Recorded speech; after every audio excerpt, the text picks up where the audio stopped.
السلام عليكم ورحمة الله وبركاته. ازيكم يا اصدقائي؟ عاملين ايه؟ يا رب كده تكونوا بخير. بما اننا في موسم المربى هنعمل مع بعض مربى الفراولة بطريقة سهلة جدا وبسيطة وبتماسك حلو قوي، وازاي نحافظ على لونها بالجمال ده. شايفين تماسكها وشايفين قوامها حلو قوي. تنفع للحشوات وتنفع كتوبنج خارجي، تنفع كسندوتشات معاكوا بقى، بتقدروا تستعملوها في كل حاجة. وممكن تخزنيها في البرطمانات اللي احنا عملناها قبل كده مع بعض، تعقميها زي ما احنا قلنا ازاي تتعقم قبل كده، وتخزنيها فيها وتنفع معاكي وبتقعد معاكي وقت طويل. هقولك ازاي بتعمليها بكل دقة وبكل سهولة. يلا بينا كده بقى على المقادير ونعرف عملناها ازاي. نسمي الاول نقول مقاديرنا عبارة عن كيلو من الفراولة المتنضفة متقطعة كده اصناف كده او قطع صغيرة حسب رغبتك. نص كيلو من السكر، سكر عادي. نص معلقة من ملح الليمون. كوباية من عسل الجلوكوز. معلقتين كبار من الجيلي الفراولة. نسمي الله ونعمل مع بعض ايه.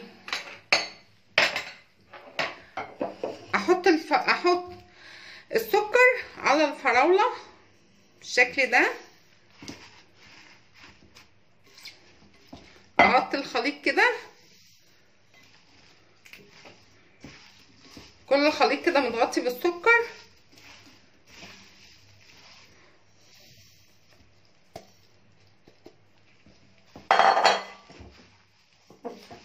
واسيبها في التلاجة 3 ساعات بالخليط دون كده، الفراولة على السكر. اسيبهم في التلاجة 3 ساعات، وبعد ما اسيبهم في التلاجة بقى نشوف هنعمل ايه. وبعد مرور بقى ساعتين داخلين كمان على 3 ساعات، نزلت السائل بتاعها كله. اعمل فيها ايه؟ ارفعها على النار. اخدها كده افضيها في حله. بسم الله. نزل كل السكر بقى اللي باقي ده.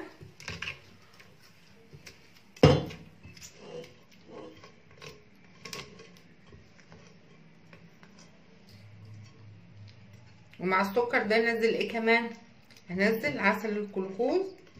بسم الله.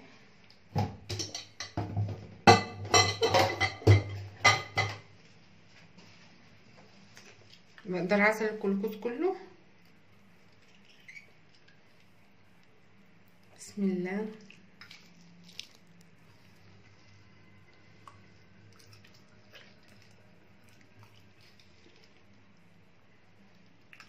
فضي كل الكمية بالشكل ده.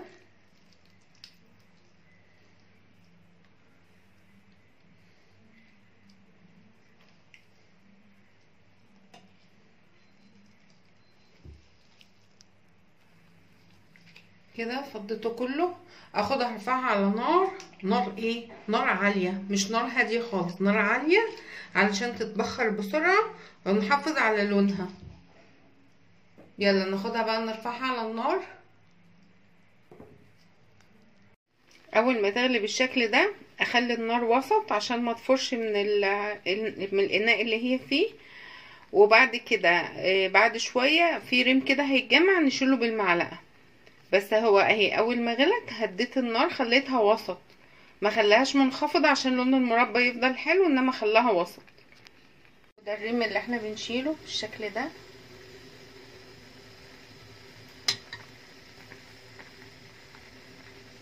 في المرحلة دي اضيف ايه؟ اضيف ملح الليمون اهي نص معلقة.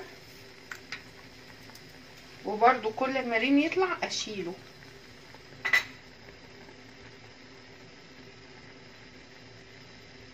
شايفين الريم اللي طلع قد ايه؟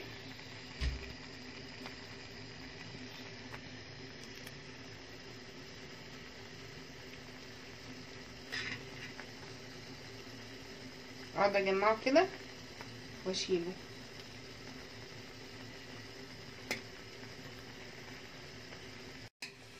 اهي. اثناء الغليان كده والريم خلاص بدأ يختفي، حاجات بسيطة خالص اهي نشيلها، بسيطة خالص بتتجمع في النص اهي.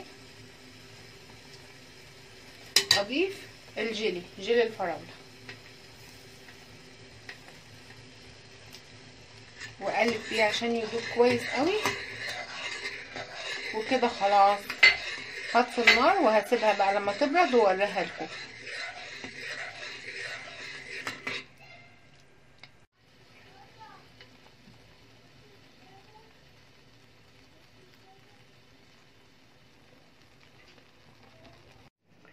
وادي المربى لما بردت لونها الاحمر الجميل وتقيله ازاي، فيها قطع الفاكهه ازاي.